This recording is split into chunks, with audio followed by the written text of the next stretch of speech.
चलिए देखते हैं सवाल क्या है। क्वेश्चन कहता है कि closed and an open organ pipe have same length, दोनों की लेंथ आपको सेम दी हुई है।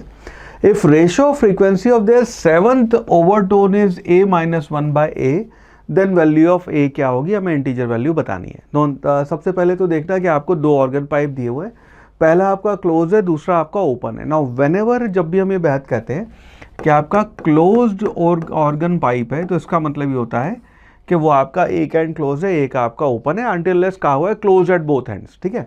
और जब भी हम कहते हैं कि आपका ओपन ऑर्गन पाइप है, इसका मतलब है कि वो ओपन एट बोथ एंड्स है, ठीक है। तो this is what it is, और यहाँ पे दोनों की लेंथ बराबर दी हुई है। नाउ इस केस में जब यहाँ पे आप फंडामेंटल फ्रीक्वेंसी के बाद, फंडामेंटल फ्रीक्वेंसी जो है वो आपकी ऐसे बन जाएगी, ये आपकी फंडामेंटल फ्रीक्वेंसी यहाँ पे आएगी और इसकी फंडामेंटल फ्रीक्वेंसी यहाँ पे ऐसे ही आएगी। नाउ अब इसके बाद जब हम इसके ओवरटोन्स लिखते हैं, तो ओवरटोन हम जब लिख रहे हैं, हम लिख रहे हैं seventh overtone for close pipe, that will be equal to, इसकी वैल्यू आ जाएगी 2 multiplied by 7 plus 1 multiplied by v divided by आपका अच्छा ये वो है क्लोज है, तो v डिवाइडेड बाय 4l, ये आपकी फंडामेंटल होगी क्लोज के लिए।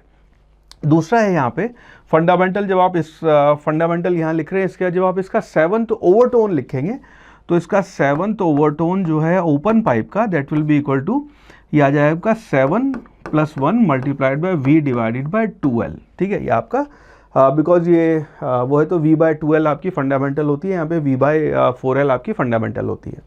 अब हमें इन दोनों का रेशो कंपेयर करना है, और रेशो आपका क्लोज्ड टू ओपन ही रखना है यहाँ पे। तो आपका 7c डिवाइडेड बाय f7o, जब आप इसको कंपेयर करेंगे तो ये हो जाएगा 7, ये हो गया 14 और प्लस 1, ये आपका 15v divided by 4l multiplied by, अब इसको क्या है, इससे डिवाइड करना है तो इसके रेसिप्रोकल से मल्टीप्लाई कर देते हैं, तो ये हो जाएगा आपका 2l डिवाइडेड बाय, ये बच गया आपका 8v। तो यहाँ से v और आपका l कैंसिल हो जाएगा, इनफैक्ट एक 2 भी कैंसिल हो जाएगा, तो जो रेशो है ये हो गया आपका 15 डिवाइडेड बाय 16। नाउ इसको हमें कंपेयर करना है a माइनस 1 डिवाइडेड बाय आपका a से, इससे कंपेयर करेंगे तो ये बन गया आपका 16 माइनस 1 डिवाइड बाय 16, यानी कि आपका a जो है उसकी वैल्यू हो गई 16। इसका मतलब इंटीजर टाइप जो सवाल है उसका आंसर हो जाएगा आपका 16 and you will get your full 4 marks.